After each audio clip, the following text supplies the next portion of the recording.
Assalamualaikum warahmatullahi wabarakatuh. Halo sahabat juara, selamat siang dan selamat datang di video pembahasan soal TO8 SBMPTN Sosiologi dari Bimbingan dan Konsultasi Belajar Nurul Fikri.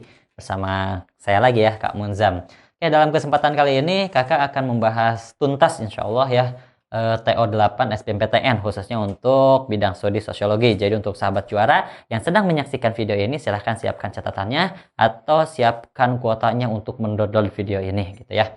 Oke, untuk tidak memperlama dan untuk mempersingkat waktu kita langsung saja bahas soalnya. Soal yang pertama, pemilu sebagai kontestasi politik di Indonesia dapat berujung pada konsolidasi setiap kubu yang mengarah pada konflik sosial.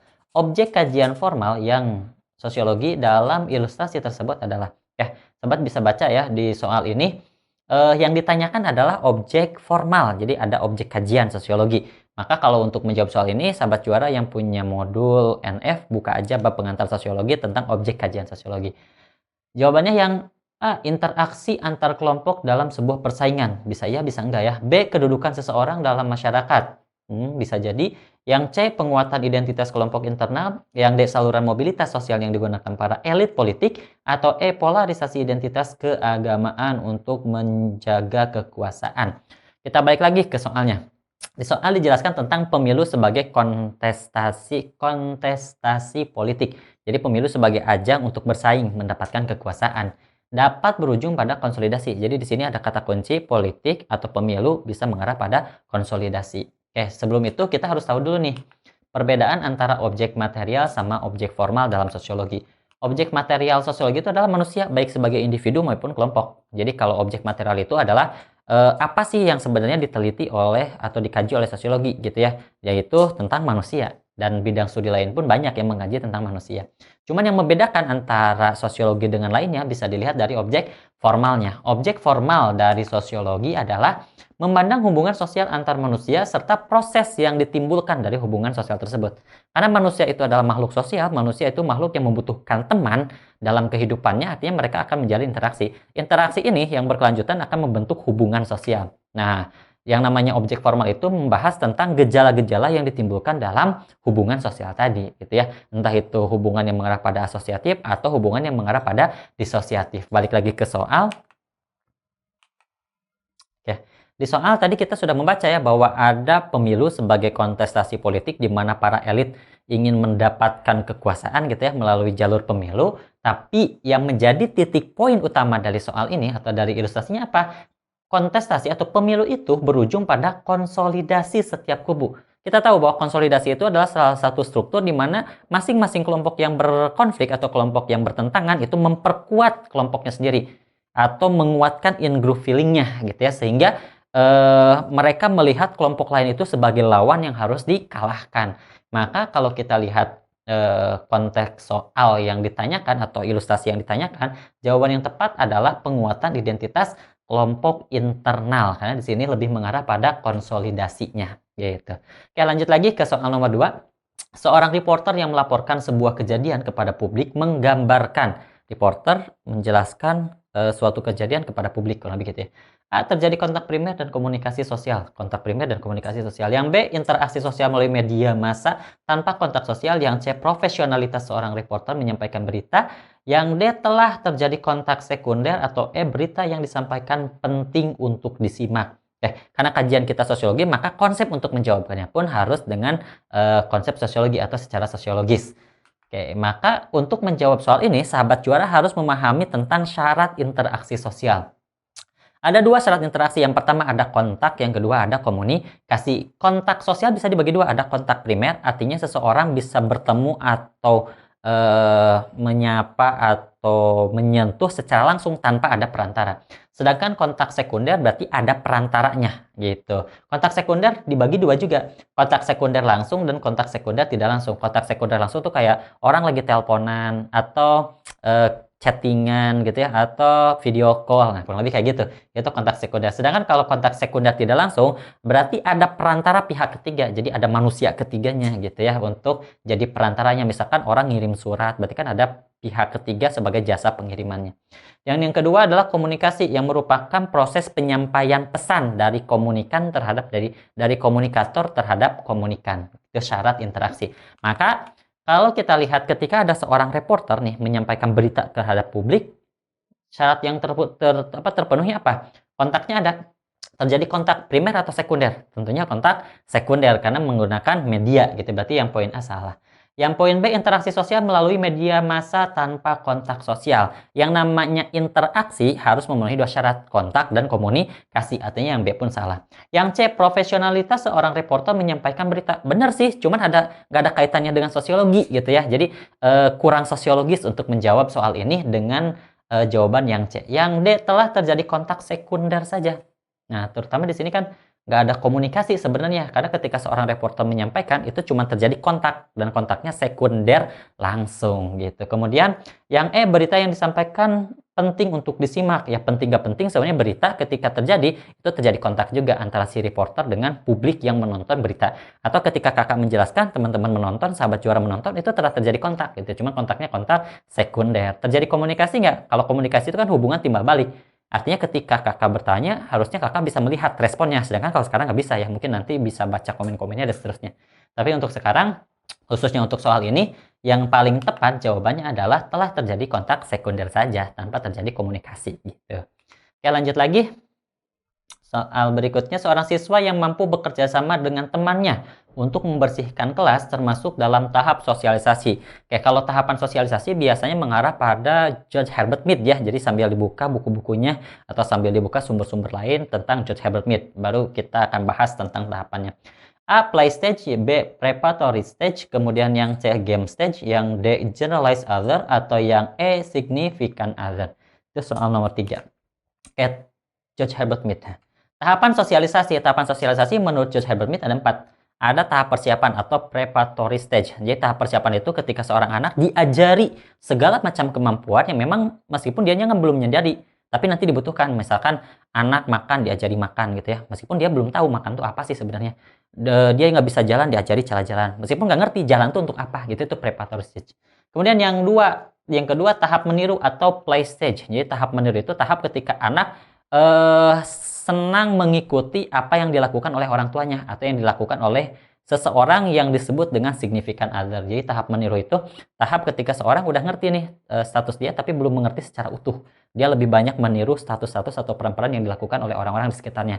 Ibunya masak, ikut-ikutan masak. Ibunya nyuci, ikut-ikutan mandi gitu. Nah, kurang lebih kayak gitu. Itu tahap meniru. Yang ketiga ada tahap siap bertindak atau sering juga disebut dengan game stage. Jadi dalam game stage ini orang udah mengerti nih si anak. Udah mengerti statusnya, udah mengerti peran orang lain, udah mengerti peran dirinya, tapi lingkup pergaulannya masih kecil gitu. Jadi lingkup pergaulannya belum seluas orang dewasa. Kalau yang terakhir tahap penerimaan norma kolektif atau generalized other. Jadi kalau tahap ini di mana anak atau seseorang udah bisa menempatkan diri dalam kelompok tertentu dalam lingkup pergaulan yang sangat luas, kurang lebih gitu.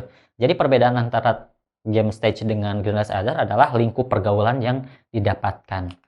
Maka ketika lihat seorang siswa yang mampu bekerja sama dengan temannya, artinya lingkup pergaulannya hanya sebatas di pertemanan saja. Belum tentu di rumahnya dia bisa beres-beres rumah juga. Belum tentu di masyarakat ikutan kerja bakti gitu. Tapi di lingkungan pertemanan dia mampu bekerja sama dengan teman-temannya. Itu termasuk dalam tahap game stage gitu. Jadi belum sampai ke tahap generalized other. Kalau play stage udah terlewat ya, karena dia udah tidak meniru lagi. Dia udah paham peran dirinya dan peran orang lain, status dia dan status orang lain cuma dalam lingkup pergaulan yang kecil. Ya, itu untuk jawaban soal nomor 3. Kita lanjut lagi. Berikut ini merupakan fenomena yang bukan kajian gender dalam sosiologi adalah A, meningkatnya pendidikan perempuan, B, meluasnya fenomena seks pranikah, C, tren single parent, kemudian yang D, tingginya perceraian, atau yang E, kompleksitas profesi. Yang ditanyakan adalah yang bukan kajian gender.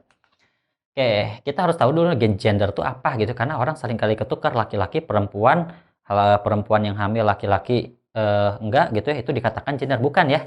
Jadi yang namanya gender itu adalah konstruksi masyarakat tentang peran laki-laki dan perempuan. Jadi yang namanya gender itu lebih menekankan pada peran yang dilakukan laki-laki dan peran yang dilakukan oleh perempuan. Contoh, Di masyarakat kita seringkali perempuan ditempatkan di ranah-ranah domestik gitu ya. Jadi perempuan itu ditempatkan di kerjaannya pekerjaan rumah, sedangkan laki-laki ditempatkan di ranah publik. Dia kerja kantoran, dia kerja di luar rumah, mendapatkan nafkah dan seterusnya gitu. Itu merupakan gender. Kemudian perempuan tidak usah sekolah tinggi-tinggi, itu juga kajian gender. Nah, kira-kira nih kalau dilihat dari penjelasan ini, maka yang A, meningkatnya pendidikan perempuan itu kajian gender atau bukan? Kajian gender. Karena di masyarakat kita khususnya di Indonesia, perempuan itu biasanya diasumsikan orang yang akan balik lagi ke rumah gitu ya, ujung-ujungnya dapur, kurang lebih kayak gitu. Makanya orang yang namanya perempuan itu jarang yang pendidikannya tinggi. Tapi sekarang ketika meningkatnya pendidikan perempuan itu merupakan kajian gender, artinya ada usaha dari pihak perempuan untuk menyetarakan diri dengan pihak laki-laki atau disebut dengan emansipasi. Kemudian yang B, meluasnya fenomena seks pranikah. Ya, gender pun ada kebebasan gitu ya dari pihak perempuan dan pihak laki-laki. Yang namanya mohon maaf gitu ya, hubungan badan antara dua orang yang belum sah itu merupakan hal yang lumrah-lumrah saja. Itu merupakan kajian gender juga. Artinya perempuan itu atau makna tanda petik keperawanan itu tidak bermakna lagi, kurang lebih kayak gitu. Sedangkan kalau zaman dulu yang namanya keperawanan itu sesuatu yang sangat penting gitu ya dalam masyarakat Indonesia khususnya. Nah, jadi ada perubahan nih gitu ya, ada perubahan pola pikir, ada perubahan peran antara laki-laki dan perempuan, ini pun bagian dari kajian gender. Kemudian yang C, tren single parent. Tren single parent itu jadi biasanya sih ya perempuan single parent diarahkannya. Jadi perempuan yang entah dia ditinggalkan oleh suaminya, ditinggalkan dalam artian bercerai, atau ditinggalkan dalam artian suaminya meninggal, kemudian dia hidup mandiri gitu untuk menghidupi anak-anaknya. Artinya si perempuan ini tidak lagi mengurusi anaknya saja, tapi dia juga mencoba ke ranah publik ya, mencari pekerjaan-pekerjaan yang bisa mencukupi kebutuhan keluarganya. Itu pun bagian dari kajian gender. Tingginya perceraian. Nah, keseimbangan antara peran laki-laki dengan peran perempuan, kemudian melemahnya budaya patriarki, jadi salah satu sebab ya ketika perempuan banyak yang menggugat cerai gitu. Artinya hubungan laki-laki dan perempuan menjadi setara sehingga di beberapa masyarakat yang namanya laki-laki sebagai pemimpin rumah tangga itu jadi menurun derajatnya. Itu pun bagian dari kajian gender dalam sosiologi. Kalau yang kompleksitas profesi. Profesi mungkin bisa dikaitkan dengan gender, tapi profesi sendiri bukan gender gitu ya. Karena kalau profesi itu biasanya berkaitan dengan spesialisasi pekerjaan dalam masyarakat. Jadi ketika masyarakat tumbuh berkembang makin banyak, kemudian modernisasi masuk, orang dibutuhkan ke kemampuan khusus, sehingga terciptalah pekerjaan-pekerjaan baru yang hanya bisa dikerjakan oleh kemampuan-kemampuan tertentu. Jadi kalau dilihat dari semua opsi, jawaban yang bukan kajian gender adalah yang E. Gitu. Ya, mudah-mudahan paham ya. Oke, lanjut lagi ya. Di soal ini ada tentang kesejahteraan akan sulit terwujud ketika para pejabat masih mementingkan urusan pribadi dan pemberian bantuan tidak tepat sasaran. Faktor penghambat mobilitas sosial pada ilustrasi di atas adalah, kita tahu ya kalau kaitannya kalau yang ini dengan masalah sosial sebenarnya, cuman agak kompleks juga karena soal ini menjelaskan tidak hanya tentang masalah sosial tapi juga tentang mobilitas sosial dan dikaitkan dengan lembaga sosial juga gitu ya. Kayak kita lihat opsi yang disediakan. A. Tidak aktifnya masyarakat dalam kegiatan berpolitik. B. Sistem kelas sosial yang menciptakan subkultur. Kemudian yang C. Sosialisasi yang kuat dan teraktualisasi dalam kepribadian. Yang D. Disfungsi lembaga sosial. Yang E. Perbedaan etnis yang mencolok. Oke.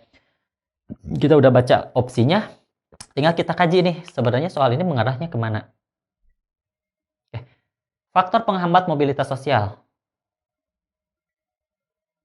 Pada dasarnya, setiap bagian dalam masyarakat atau yang disebut dengan unsur kemasyarakatan, yaitu lembaga ekonomi, lembaga keluarga, lembaga politik, lembaga agama, dan lembaga pendidikan mempunyai fungsi masing-masing. Jadi kalau tadi kaitannya dengan pejabat, kemudian bantuan yang tidak disalurkan, berarti ini lebih mengaitkan pada lembaga politiknya. Dalam konteks soal ini, para pejabat sebagai bagian dari lembaga politik, gitu ya. Yang namanya lembaga politik itu memiliki fungsi general welfare, atau mengadakan kesejahteraan secara umum terhadap masyarakat. Kesejahteraan apa yang dimaksud? Bisa pendidikannya, bisa kesehatannya, bisa ekonomi, atau kesejahteraan yang sifat-sifatnya batin dan seterusnya gitu.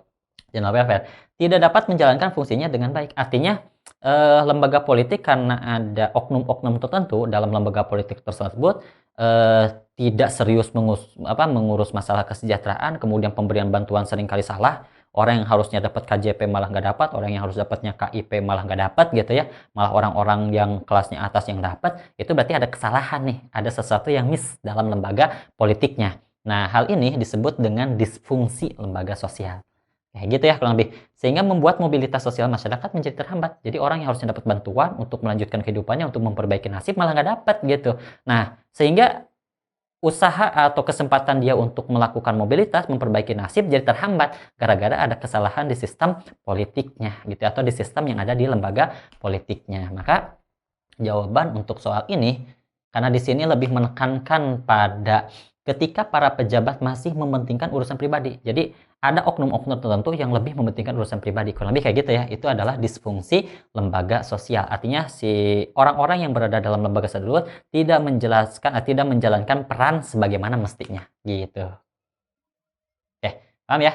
Jadi untuk soal ini sebenarnya hampir semuanya bisa mengarah pada faktor penghambat bisa ya. Cuman karena di kasusnya lebih menekankan pada para pejabat yang mementingkan urusan pribadi, kemudian pemberian bantuan juga tidak tersalurkan sebagaimana mestinya, maka yang paling tepat adalah disfungsi lembaga sosial.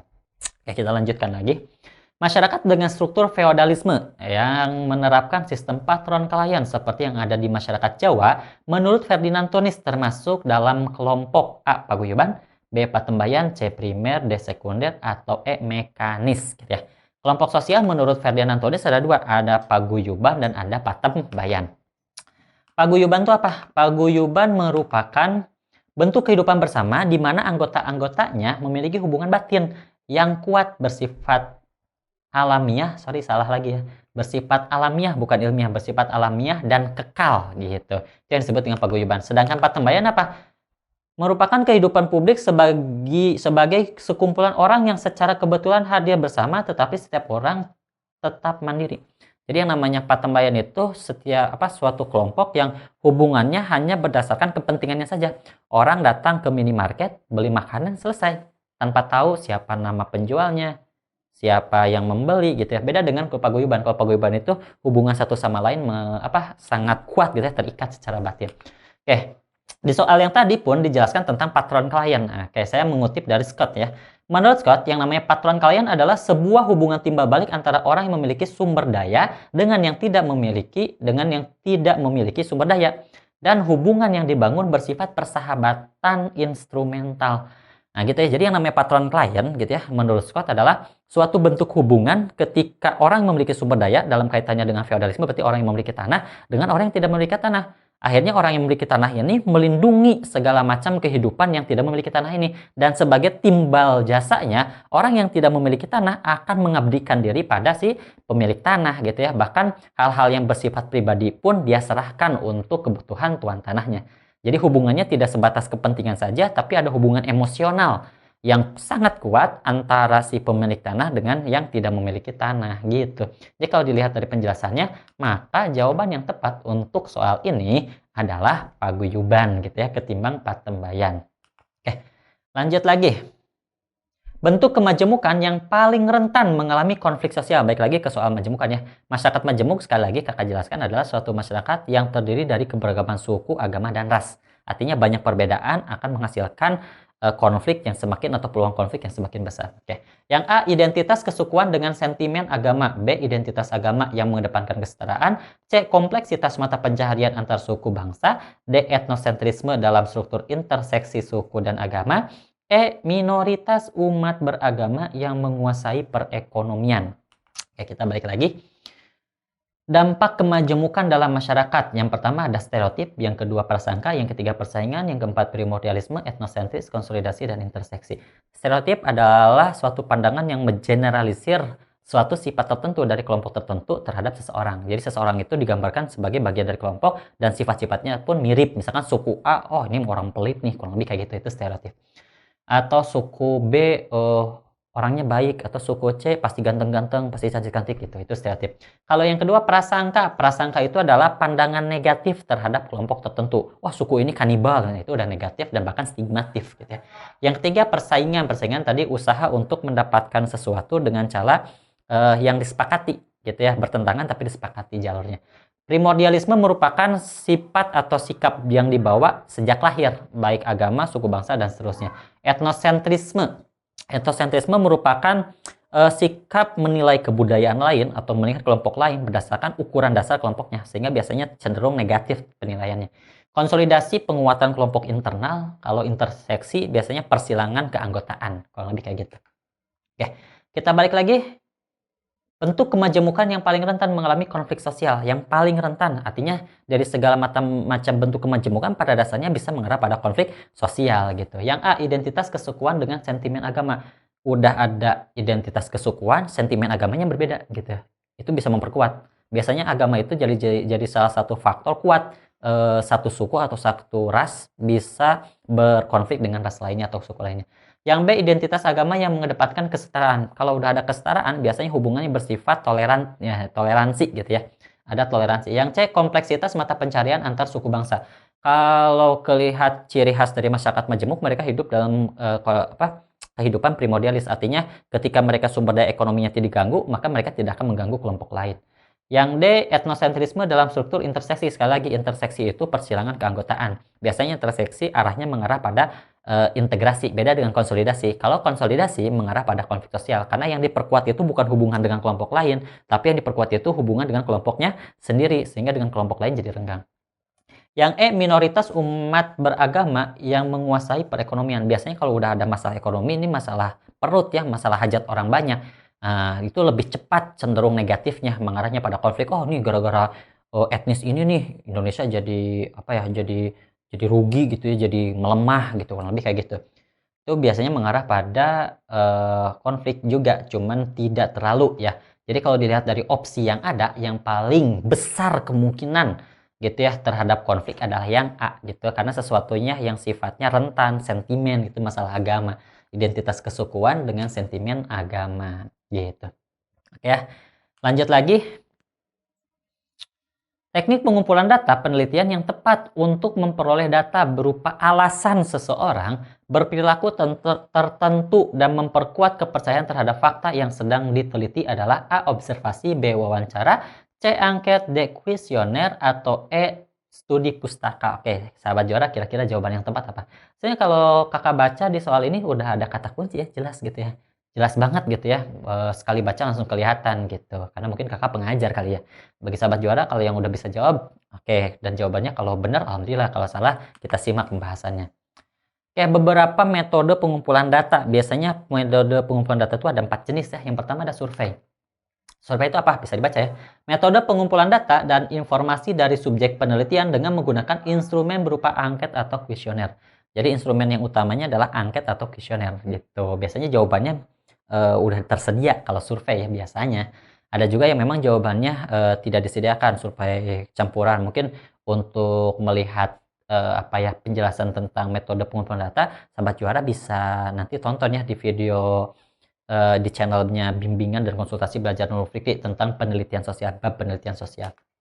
Yang kedua, wawancara. Metode pengumpulan data dalam bentuk komunikasi secara langsung antara peneliti dengan responden. Biasanya wawancara ini untuk mendapatkan data yang lebih mendalam ketimbang survei. Kalau survei dia melihat permukaan luarnya saja, alasan seseorang fenomena tertentu tapi dari sisi luarnya. Sedangkan kalau wawancara dia melihat fenomena secara mendalam berdasarkan sudut pandang yang didapatkan dari si informan atau dari si respondennya. Yang ketiga, observasi, aktivitas pencatatan fenomena yang dilakukan secara sistematis. Jadi observasi itu biasanya dilakukan dengan memperhatikan perilaku atau kegiatan-kegiatan yang dilakukan oleh si informan gitu. Jadi nanti si peneliti tinggal melihat, oh ternyata jam sekian mereka ngapain, jam sekian ngapain gitu ya. Kegiatannya apa aja gitu. Kurang lebih itu observasi.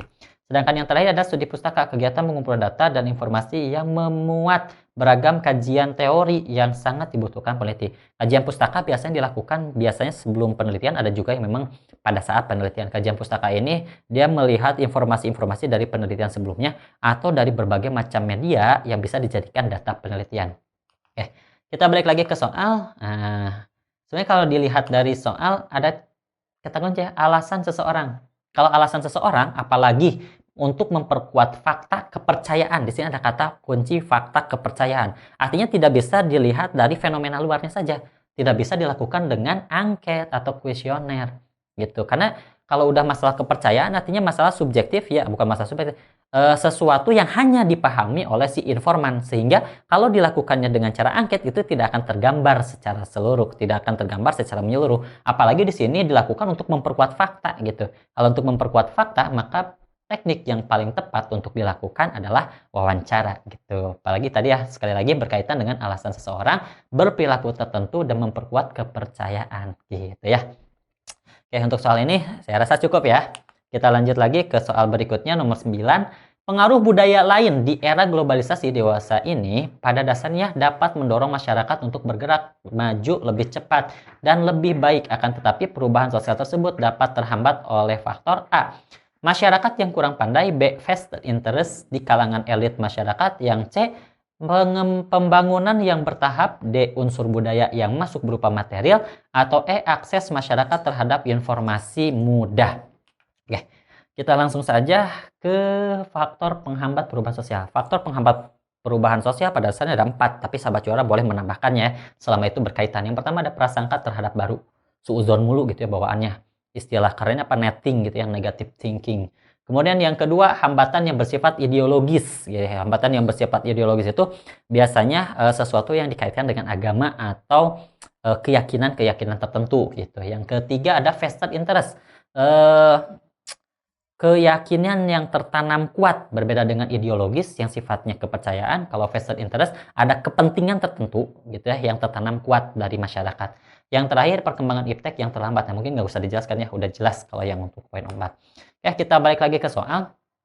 Di soal dijelaskan ada fenomena globalisasi. Kita tahu yang namanya masyarakat dimanapun sudah terjamah oleh globalisasi. Globalisasi ini sebagai suatu fenomena yang tidak dapat terhindarkan ketika teknologi terus bergerak gitu ya. Jadi yang namanya perkembangan globalisasi itu beriringan dengan perkembangan teknologi juga. Nah, semakin menyebarnya globalisasi, pada dasarnya itu ada dampak positifnya buat masyarakat, yaitu masyarakat bisa mendapatkan pengetahuan atau teknologi baru gitu, sehingga kehidupan mereka akan semakin maju. Cuman yang jadi pertanyaan, akan tetapi perubahan sosial tersebut dapat penghambat gitu. Bisa aja terhambat. Apa nih penyebabnya? A, masyarakat yang kurang pandai? Enggak. Ini terlalu subjektif gitu ya ketika melihat bahwa masyarakat yang kurang pandai. Kalau kita bandingkan gitu ya kehidupan masa kini dengan kehidupan masyarakat sebelumnya, anak-anak zaman sekarang itu sangat mudah beradaptasi dengan teknologi. Mereka lebih tahu kehidupan YouTuber ketimbang kakak bahkan gitu. Jadi yang namanya globalisasi bahkan kerana anak-anak udah cepat. Jadi mereka pandai dalam menggunakan teknologi gitu. Jadi kurang tepat untuk menjawab ketika ada globalisasi dapat mendorong perubahan, tapi perubahan ini nggak terjadi gitu ya. Jadi kalau yang A kurang tepat. Kalau yang B, vested interest di kalangan elit masyarakat. Oke, kalau menurut kakak jawaban yang paling tepat yang B, vested interest. Kenapa suatu masyarakat tidak berubah pada gejala globalisasi itu dengan cepat menyebar gitu ya? Karena ada kepentingan tertentu dari kelompok elit. Sehingga yang namanya unsur-unsur perubahan ditahan. Dan masyarakat tidak bisa merasakan perkembangan teknologi maupun pengetahuan yang sebenarnya udah tersebar kemanapun gitu. Yang C, pembangunan yang bertahap. Kalau pembangunan adalah bagian dari modernisasi atau bagian dari perubahan sosial. Artinya bisa mendorong perubahan, bukan menghambat. Yang D, unsur budaya yang masuk berupa material. Ketika ada unsur budaya yang masuk, baik itu material maupun imaterial, terhadap suatu masyarakat, itu akan mengubah masyarakat tersebut. Artinya yang D ini mendorong, bukan menghambat. Kalau yang E, akses masyarakat terhadap informasi mudah. Yang namanya mudah berarti dapat mendorong perubahan. Maka jawaban yang tepat adalah vested interest di kalangan elit masyarakat. Jadi ada golongan tertentu yang merasa kepentingannya terancam, kekuasaannya terancam, sehingga masyarakat ditahan. Segala informasi, segala bentuk teknologi tidak masuk ke dalam masyarakat tersebut. Kurang lebih gitu ya. Oke. Balik lagi ke soal. Lembaga sosial. Di soal ini gitu ya, yang ditanyakan adalah tujuan yang dianggap penting tersebut diantaranya kecuali yang bukan bagian dari tujuan yang penting. Yang A, memenuhi kebutuhan manusia, jelas.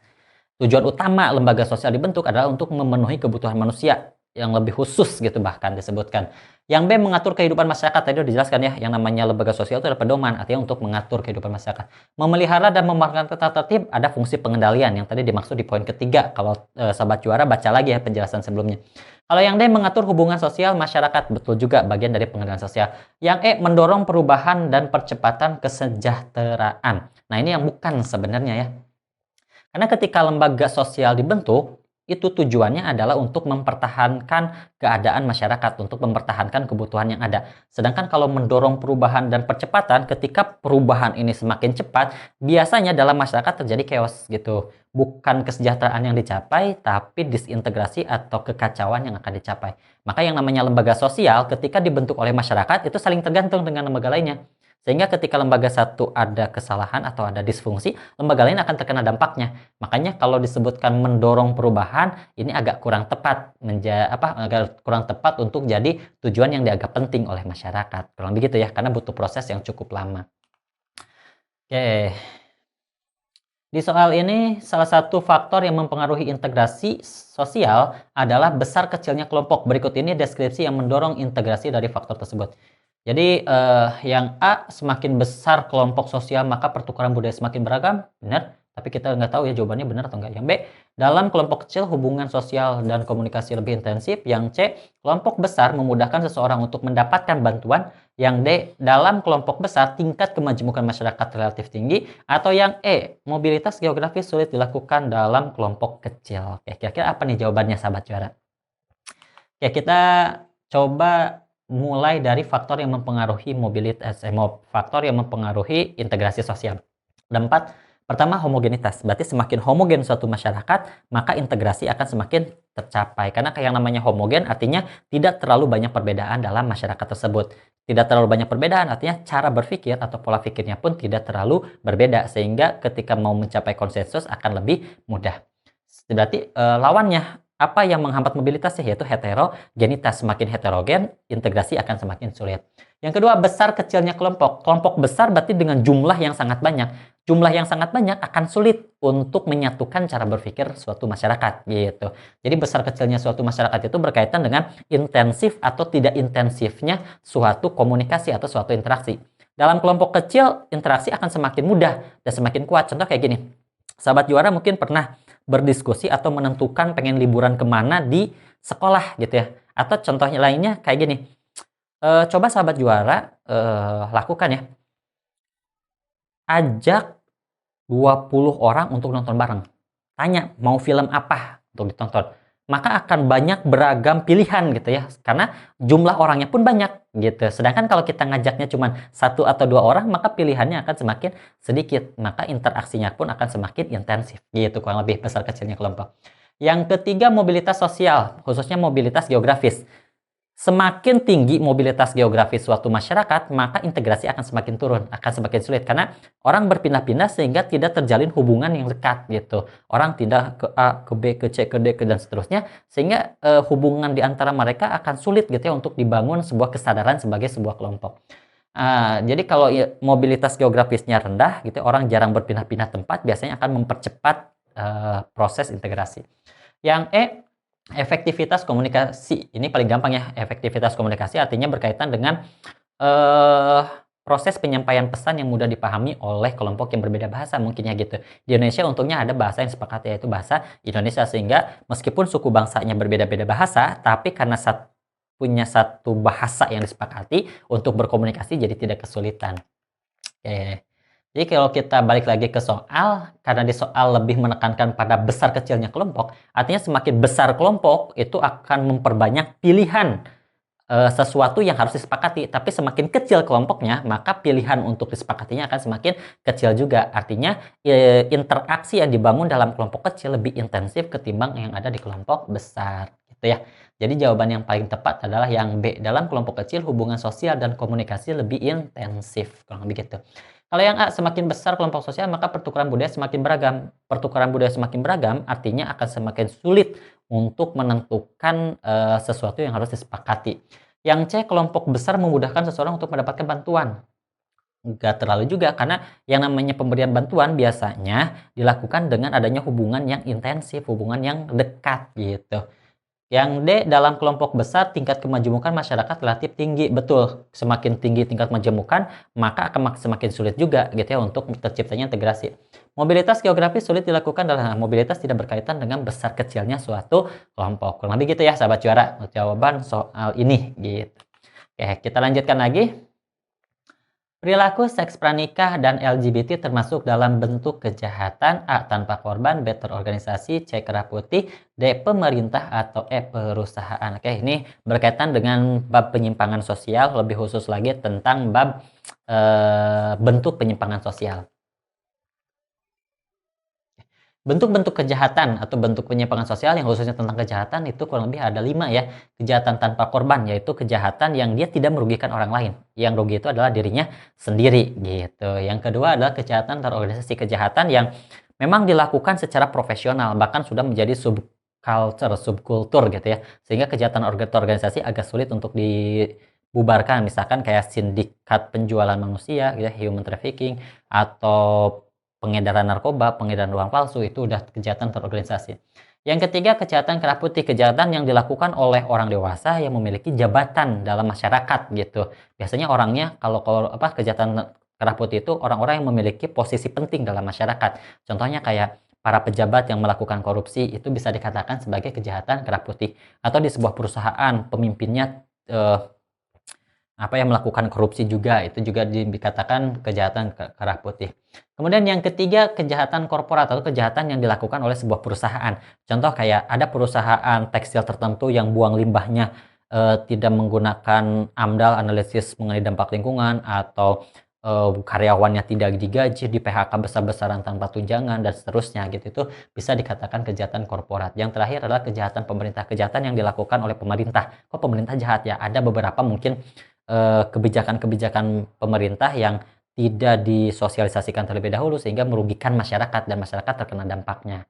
Oke, jadi kalau kita balik lagi ke soal perilaku seks pranikah dan LGBT. Perilaku seks pranikah pada dasarnya perilaku yang dilakukan, mohon maaf gitu ya, dengan sukarela, antar orang suka dengan suka. Kalau ada salah satunya tidak suka, itu bukan lagi seks pranikah, tapi dianggap sebagai pemerkosaan gitu. Jadi perilaku seks pranikah ini perilaku yang sebenarnya bisa jadi merugikan orang lain, tapi kalau dilakukan suka sama suka artinya tidak merugikan orang lain, tapi merugikan diri sendiri. Termasuk LGBT pun bisa dikatakan perilaku yang dia tidak merugikan orang lain, tapi merugikan diri sendiri. Contoh lain dari kejahatan tanpa korban itu misalkan ada orang yang pakai narkoba, bukan mengedarkan ya, karena mengedarkan itu kan kejahatan terorganisasi.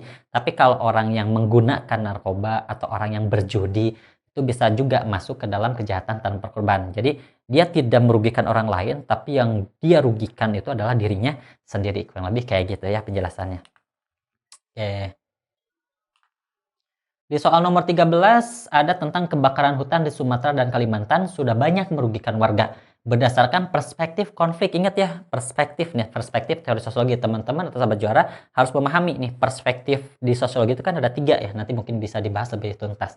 Berdasarkan perspektif konflik, penyebab timbulnya masalah tersebut adalah A. Masyarakat bergaul dengan mafia, B. Ketidaksetaraan hukum antar kelas, yang 3, kegagalan lembaga sosial menjalankan fungsinya, atau poin 4, eksploitasi sumber daya alam secara besar-besaran. Ya, jadi perspektif teori konflik itu adalah salah satu perspektif yang melihat hubungan yang timpang dalam masyarakat. Ada masyarakat yang menguasai alat produksi dan ada masyarakat yang tidak memiliki alat-alat produksi. Nah, kemudian menurut teori konflik, masalah sosial gitu ya timbul dari berbagai macam konflik sosial seperti konflik kelas, konflik ras, konflik etnis, konflik gender, dan seterusnya. Setiap konflik muncul dari ketimpangan antara yang kuat dengan yang lemah. Jadi sini ada kata kunci nih. Ketimpangan antara yang kuat dan lemah. Jadi antara orang yang berkuasa dengan orang yang tidak berkuasa. Oke, kita lihat lagi ke soalnya. Masyarakat bergaul dengan mafia. Ada nggak kaitannya dengan antara yang kuat dengan yang lemah? Menurut kakak enggak ya? Karena kalau masyarakat bergaul dengan mafia, ini bisa disebut sebagai interaksionisme simbolik gitu ya, perspektifnya gitu.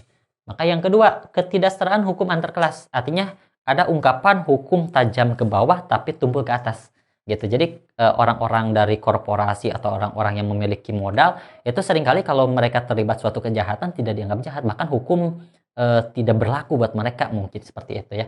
Kemudian yang poin 3, kegagalan lembaga sosial menjalankan fungsinya. Ini merupakan perspektif struktural fungsional. Ketika ada lembaga yang gagal menjalankan perannya. Sedangkan yang ditanyakan adalah perspektif konflik. Yang terakhir, eksploitasi sumber daya alam secara besar-besaran. Betul juga ya, karena yang bisa mengeksploitasi alam secara besar-besaran adalah orang-orang kelas atas gitu ya, sedangkan orang kelas bawah nggak bisa. Mereka hidup berdampingan dengan alam, bahkan mereka hidup tergantung pada alam, kurang lebih kayak gitu. Jadi jawaban soal ini adalah 2 dan 4 atau C berarti ya kalau 2 dan 4. Oke. Soal berikutnya, soal nomor 14, kualitas perilaku manusia diukur berdasarkan nilai sosial yang berlaku. Berikut ini penjelasan yang tepat berkaitan dengan hal tersebut. Ini babnya bab tentang nilai dan norma. 1. Kemerdekaan seseorang dalam bertindak. 2. Pencapaian yang diharapkan masyarakat. 3. Kepuasan dalam kehidupan sehari-hari. Atau 4. Karakter yang dianggap pantas. Nilai ya. Sebelum menjawab soal ini, kita harus tahu dulu nih pengertian dari nilai sosial. Nilai sosial menurut Norbert MZ Lawang merupakan gambaran mengenai apa yang diinginkan, yang pantas, yang berharga, dan mempengaruhi ke perilaku orang yang memiliki nilai itu. Gitu. Jadi yang namanya nilai itu segala sesuatu yang dianggap pantas atau tidak pantas, baik atau buruk gitu ya. Berharga atau tidak berharga dan seterusnya. Maka kalau kita lihat gitu ya, berikut ini penjelasan yang tepat berkaitan dengan hal tersebut. Penjelasannya apa? Kualitas perilaku manusia diukur berdasarkan nilai. Jadi kualitas seseorang itu diukur berdasarkan nilai yang ada di masyarakat. Yang poin 1, kemerdekaan seseorang dalam bertindak. Berkaitan nggak dengan kualitas seseorang? Enggak ya. Karena ketika ada nilai atau norma, maka orang itu sebenarnya tanda petik sudah tidak bebas lagi. Mereka harus mengikuti pola-pola yang dilakukan oleh masyarakat atau pola-pola yang disepakati oleh masyarakat. Jadi kalau satu salah, otomatis biasanya nomor 3 juga salah. Poin 2 benar ya. Pencapaian yang diharapkan masyarakat gitu. Karena tadi balik lagi nih, yang berharga dan mempengaruhi perilaku yang memiliki nilai tersebut. Yang namanya perilaku gitu atau pencapaian seseorang itu sesuai dengan harapan yang di masyarakat. Contoh, di Indonesia ada budaya mapan. Mapan itu apa? Orang harus punya pekerjaan, orang harus punya rumah, orang harus punya kendaraan, orang harus punya rumah tadi udah pasangan gitu ya. Jadi itu pencapaian disebut dengan mapan, harapannya gitu. Ketika orang bisa mencapai itu, maka akan dianggap mapan, kurang lebih kayak gitu. Itu pencapaian yang diharapkan oleh masyarakat, berarti berkaitan dengan nilai juga. 2 benar, biasanya poin 4 juga benar. Tadi 1 salah, poin 3 juga salah. Poin 3, kepuasan dalam kehidupan sehari-hari. Kepuasan dalam kehidupan sehari-hari biasanya ada yang sesuai dengan harapan masyarakat dan juga yang tidak. Artinya ini terlalu umum gitu. Kalau kita lihat secara seksama, kepuasan dalam kehidupan sehari-hari lebih banyak mengarah sesuatu yang memang belum tentu sesuai dengan masyarakat gitu ya. Kemudian yang poin 4, karakter yang diharapkan pantas gitu ya. Nilai itu apa tadi? Sesuatu yang dianggap pantas atau tidak pantas gitu, mempengaruhi perilaku juga. Oke, jadi jawaban untuk soal nomor 14 ini adalah C. Oke, soal berikutnya. Unsur sosial dalam masyarakat diantaranya adalah status, peran, kelompok, dan lembaga sosial. Oke, menurut sahabat juara benar atau enggak tuh pernyataannya? Sebab para penganut interaksionisme menganggap bahwa struktur sosial merupakan hasil dari interaksi individu dalam masyarakat. Jadi kalau kita baca ya di soal TO nomor 8 ini, beberapa diantaranya menanyakan tentang perspektif teori sosiologi, meskipun dalam kajian yang berbeda-beda, tapi ada kaitannya. Dia kalau sahabat juara paham betul masing-masing perspektif, ini akan mudah untuk menjawab gitu ya beberapa soal yang ada di TO nomor 8 ini. Untuk soal ini kita langsung aja penjelasannya. Unsur struktur sosial diantaranya yang pertama ada sikap solidaritas dari anggota masyarakat karena adanya tujuan yang sama sehingga terbentuk kelompok sosial. Jadi unsur yang pertama adalah adanya solidaritas gitu. Yang kedua, sarana perlengkapan sistem sosial seperti lembaga sosial. Jadi unsur yang pertama adalah kelompok sosial, unsur yang kedua adalah lembaga sosial. Yang ketiga ada peranan sosial serta kedudukan, berarti ada peran, ada status. Kemudian yang keempat, nilai atau norma sosial yang menjadi pedoman. Dan yang kelima, adanya tingkatan dalam sistem sosial atau stratifikasi. Jadi kalau kita simpulkan, unsur struktur sosial itu yang pertama ada kelompok, yang kedua ada lembaga, yang ketiga ada peran, yang keempat ada status, kemudian ada nilai, ada norma, dan yang terakhir adalah adanya tingkatan dalam sosial yang ditentukan oleh status. Jadi ada penjenjangan dalam masyarakat. Kalau lebih seperti itu struktur sosial. Oke, lanjut lagi. Interaksionisme simbolik. Jadi kalau kita lihat penjelasan dari yang pertama, unsur sosial, maka pernyataannya benar ya. Nanti kita lihat di soalnya lagi. Kalau interaksionisme simbolik, apa sih? Perspektif interaksionisme simbolik melihat bagaimana anggota masyarakat memproduksi sistem pengetahuannya melalui interaksi sosial yang mereka jalani. Jadi, perspektif interaksionisme simbolik itu lebih menekankan kajian yang sifatnya mikroskopik ya, hubungan antara individu. Di mana individu dengan individu itu menciptakan simbol-simbol tertentu yang hanya dihasilkan oleh dia gitu. Contoh kayak gini. Mungkin dari sahabat juara ada yang pernah ikut nimbrung ngobrol dengan kelompok tertentu ya, atau dengan teman-teman yang lagi berkerumun, tapi itu bukan teman dekat kita. Pas kita datang ke sana ngobrol, kita nggak ngerti apa yang mereka obrolin. Kenapa bisa kayak gitu? Karena memang simbol yang diciptakan oleh mereka berbeda dengan simbol yang kita bentuk juga. Contoh lainnya, mungkin dari sahabat juara ada juga yang sudah mengenal dengan kata-kata seperti no lab gitu ya. Bahkan kakak sendiri baru tahu baru-baru ini ya. Jadi taunya baru-baru ini no lab itu apa? Ternyata singkatan dari no life, jadi nggak ada kehidupan. Artinya orang yang cuma berdiam diri di rumah. Kakak yang hidup lahir di tahun 92-an dengan orang-orang yang lahir di tahun sekarang gitu ya, yang hidup lebih muda daripada kakak, ternyata simbolnya udah berbeda juga. Nah, simbol-simbol itu tercipta dari interaksi antar individu. Kurang lebih seperti itu ya, perspektif interaksionisme simbolik. Lagi ke soal. Benar nggak kalau unsur struktur sosial itu pertama status, peran, kelompok, dan lembaga sosial? Benar ya? Tadi kan unsur struktur sosial itu kan ada kelompok, ada lembaga, kemudian ada status, ada peran, dan lebih jelas lagi ada nilai dan norma. Jadi pernyataannya benar gitu. Yang sebabnya para penganut interaksionisme menganggap bahwa struktur sosial merupakan hasil dari interaksi individu dan masyarakat. Betul ya? Jadi yang namanya interaksionisme simbolik, dia melihat bahwa struktur sosial pun dibentuk karena hubungan antar individu aja gitu ya, bukan karena kekuatan eksternal dan segala macam, tapi karena ada individu dengan individu yang membentuk simbol kemudian tersebar ke berbagai masyarakat, individu-individu tersebut, maka terbentuklah terciptalah struktur sosial. Jadi keduanya benar, cuman menjelaskan dua hal yang berbeda. Kalau yang pernyataan menjelaskan unsur struktur sosial, sedangkan kalau yang sebab atau alasan lebih menjelaskan pada perspektif teori sosiologi ketika melihat proses pembentukan struktur sosial, kurang lebih kayak gitu ya. Jadi jawaban yang tepat untuk soal terakhir ini, soal nomor 15 adalah B gitu ya.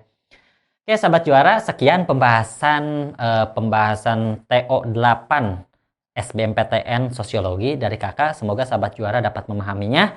Tetap semangat belajar, stay at home, kemudian study at home, stay safe, dan tetap semangat untuk menembus PTN yang diharapkan ya. Sampai jumpa lagi di pembahasan berikutnya. Salam juara. Wassalamualaikum warahmatullahi wabarakatuh.